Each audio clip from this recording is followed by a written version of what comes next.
UFC 312 is on our doorsteps, and it might truly be the worst pay-per-view I've ever seen. It's genuinely worse than the fight night that I just watched when I saw Izzy just get knocked out. That's so crazy, by the way. Israel Adesanya getting knocked out by Nasruddin Imavov, lost 3 in a row. Just not the same fighter anymore. It's crazy, but yep, UFC 312, one of the worst cards I've ever seen, and I'm going to be breaking it down for you guys. Make sure to subscribe to the channel, like the video if you're interested. I promise that more videos like this will be more interesting, okay? These fights are terrible. It's going to be hard to make them entertaining to talk about, but you know I'm going to do my best, so let's get right into it. The first fight on this terrible, terrible pay-per-view, we have Hyung Sung Park, an undefeated prospect, taking on Nurmagomedov Tumbermel. Okay? Nurmagomedov, he is in his second UFC fight. He's 0-1 in the UFC. He got outclassed and beat by decision by Carlos Hernandez. He just got outboxed in that fight. Okay, got his takedown stuffed and just got outstruck. And I think that the exact same thing's going to happen in this fight. He's facing Hyung Sung Park, who's 2-0 in the UFC. He beat Shannon Ross. He beat Si Young Choi for the strap and road to UFC and to get his UFC contract. And now he's coming off a win over Shannon Ross. So, I think Hyung Sung Park is going to be able to beat Nurmagomedov. Okay? This guy has not been able to win yet in the UFC, and the one time that I did see him fight, he did look pretty unimpressive. Hyung Sung Park has had a lot more potential so far, and he looks to me like he's the better fighter. So, I'm going to be taking Hyung Sung Park by a 30-27 decision, and yeah, I've only really seen him fight like once or twice, so you know, I'm really, really excited to see what the future brings for Hyung Sung Park. Next up, we have Quillian Salkeld taking on Anshul Jubli. And Salkeld is an Australian mustache-having prospect coming off the Contender Series who did get a pretty good decision win. But at the end of the day, this guy's fought a bunch of cans. All right? Quillian Salkeld has fought a bunch of cans on the Australian Contender Series, or on the Australian Contender scene, and then he won a fight on Dana White's Contender Series. Anshul Jubli was a 6-0 undefeated prospect, the only male prospect from India, and he went 1-0 in the UFC before getting knocked out by Mike Breeden. Okay? But Anshul Jubli is kind of a frail, skinny, chinny, not a great striker. I don't think he's going to win this fight. If Mike Breeden's knocking you out, damn near anybody else on this roster is going to slaughter you. Okay? On the feet, I don't think Anshul Jubli has very much of a chance against Quillian Salkeld, and Salkeld has some pretty good wrestling.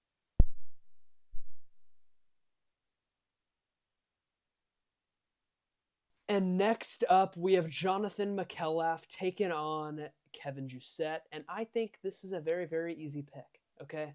Not only Kevin Jousset is going to beat this guy, he better beat this guy. Kevin Jousset better beat this guy. And it's not just some guy. It's Jonathan McKellar, man. Jonathan McKellar, man.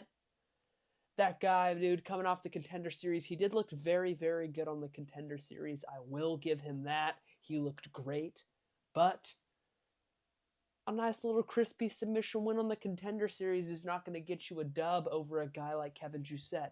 The only dude that Kevin Jousset has lost to is Brian Battle. He's got great Muay Thai. He fights out of city kickboxing. Okay? I think this fight's going to be very easy for him. Give me Kevin Jousset by a first round KO. Next up, we have Colby Thicknesse taking on Ilia Toporia's older brother, Alexandre Topuria. Alexandre Topuria is 5-1 on a 3-fight knockout streak, and he just got signed to the UFC, taking on Colby Thicknesse, who also just got signed to the UFC, and he's a 7-0 fighter, fighting out of Australia, Perth, to be exact. And yeah, he's 7-0 and champion on the regional scene. He's an absolute dog, and you know, he's got some great cardio. He also has some very promising ground game, and Colby Thicknesse has a lot of power in his hands. And Alexandre Topuria, I get that he's 5-1, and I get that he lost once, but every other person that he fights, he just dominates. I mean, just knocks these guys out like it's nothing. But the only thing is that he fights a bunch of terrible fighters. Alexandre Topuria just fights a bunch of absolute cans, and he really has not fought anybody that's of good caliber yet. So that's why I'm actually going to be taking Colby Thicknesse, even though a lot of people are picking Alexandre Topuria.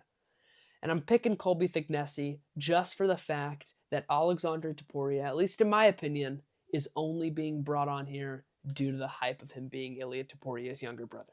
He's only won 3 fights in a row. He's fighting guys with a 7-20 record. He's only 5-1 himself. What are we doing signing this guy to the UFC? He's just not UFC caliber.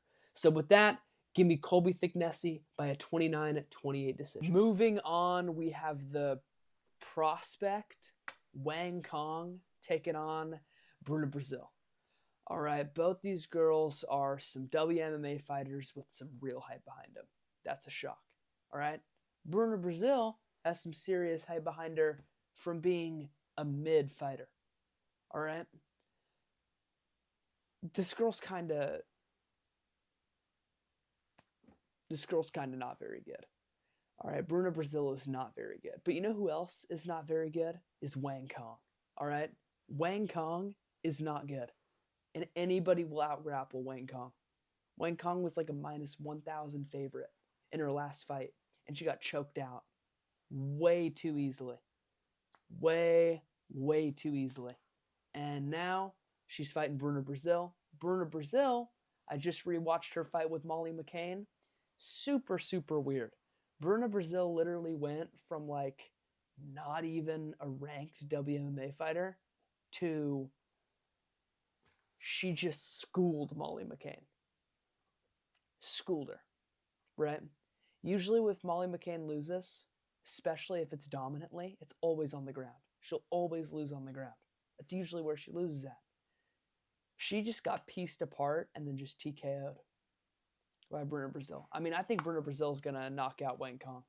Wang Kong is like what even is Wang Kong? Like what?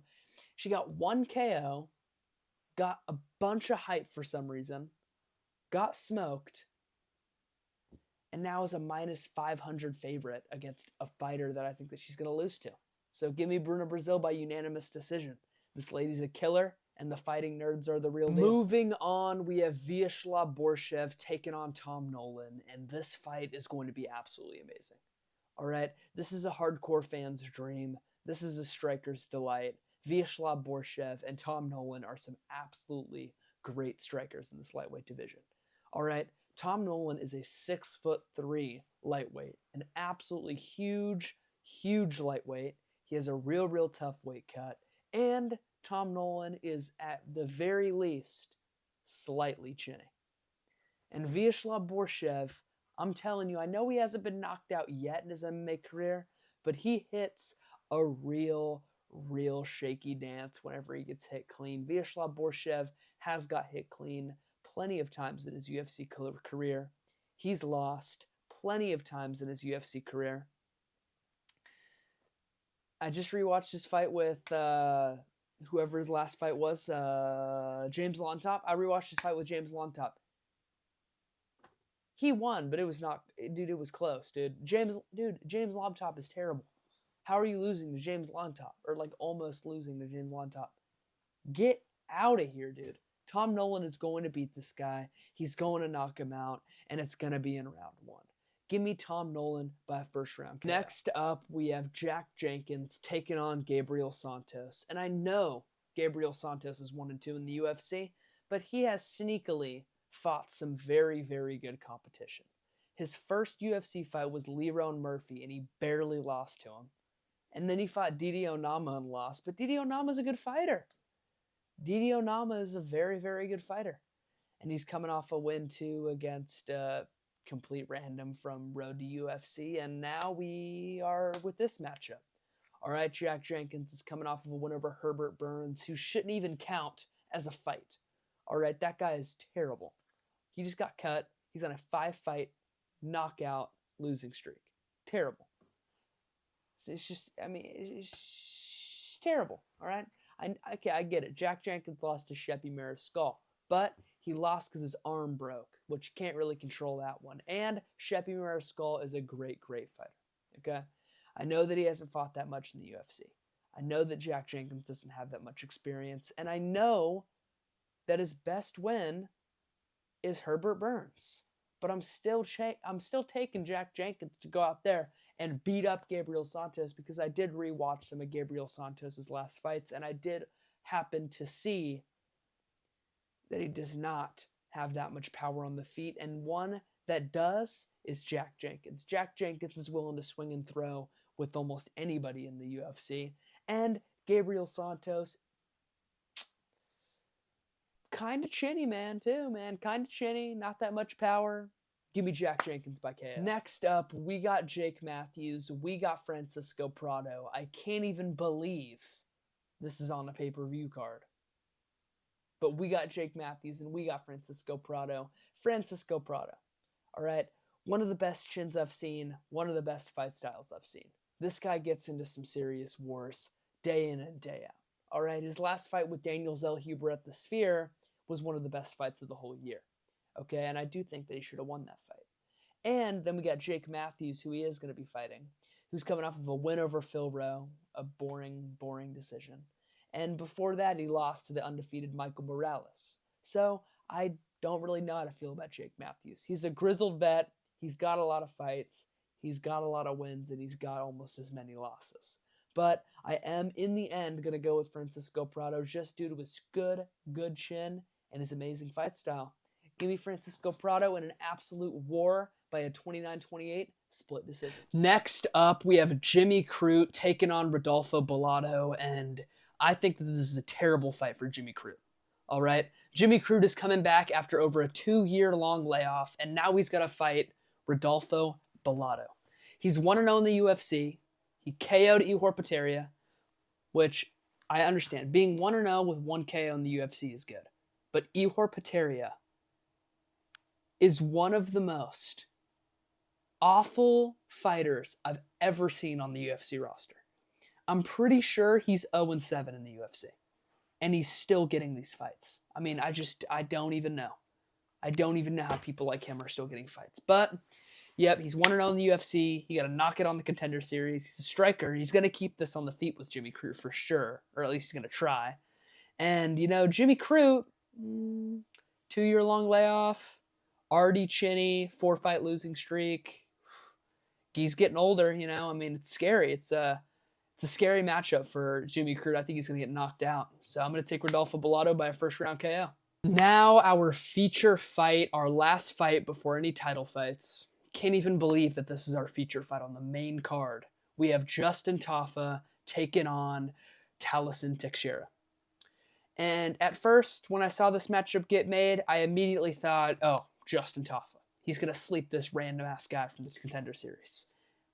But I kind of dug into him a little bit. 7-0, all by finish. Got a first-minute finish on the Contender Series. This guy is very, very good. He's 6'7". He's an absolutely huge heavyweight. Taliesin Teixeira is very, very good. And Justin Tafa, also a pretty good fighter in my opinion, and I actually do think that he's underrated. I think people kind of just see him more of like his brother, but Justin Tafa is a lot better than Junior Tafa. And in most situations, I probably would pick Taliesin Teixeira, but I think that Justin Tafa is going to put him out. I don't care who these people are, unless you're like one of the top guys in the UFC. If you don't take down Justin Tafa, you're probably going to get knocked out. And Taliesin Teixeira is coming off the Contender Series, making his UFC debut, bright lights, a big stage, the crowd's going to be backing Justin Tafa. Give me Justin Tafa by a first-round KO. Now, in the co-main event, we have Zhang Weili taking on Tatiana Suarez, and this fight is very, very interesting. I did talk about it pretty in depth on my last video where I predicted every division's champion at the end of 2025, and now I'm going over this fight again, and I am going to be picking Zhang Weili, but I do think that Tatiana Suarez has the best chance to beat her out of anybody in this division. She has great wrestling, great grappling, she's undefeated, amazing cardio, good chin, she's proven to be able to take a shot. So I actually think that she's going to be able to put up a pretty good fight with Zhang Weili. But I do think that Zhang Weili is going to be able to at least tame the grappling in the early rounds and be able to get her striking going towards the later rounds. And I do think that she's going to beat Tatiana Suarez by decision. And I do think that she's actually going to dominate Tatiana Suarez, okay? I don't really think any of these ladies in the strawweight division can compete with Zhang Weili. and I'm going to be taking Zhang to beat Tatiana Suarez and get another title defense under her belt by a 49-46 unanimous decision. Now in the main event, we have Sean Strickland taking on Dricus du Plessis for a second time. And if you guys don't already know yet, I do not like how the last fight ended. I do think that Sean Strickland should have won. I think rounds 1, 3, and 5 all go to Sean Strickland, and you could argue round 2 going to Sean Strickland.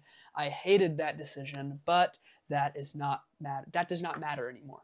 Now they're fighting again on Saturday, and I have to go over it for you guys. Okay, I do think that Sean Strickland's going to be able to win the rematch. Okay, I know that it's a pretty crazy take to have, and a lot of people are picking Dricus du Plessis, but I think that Sean Strickland, especially seeing some training videos leaning up in fight week and watching the embeddeds, I am very, very confident that Sean Strickland is in the right headspace to actually go out and beat Dricus du Plessis. Sean Strickland had an amazing fight with him last time, and I feel like after his boring fight with Paulo Costa, people are forgetting how Sean Strickland's actually a very good fighter who schooled Izzy over 5 rounds and who should have won against Dricus du Plessis.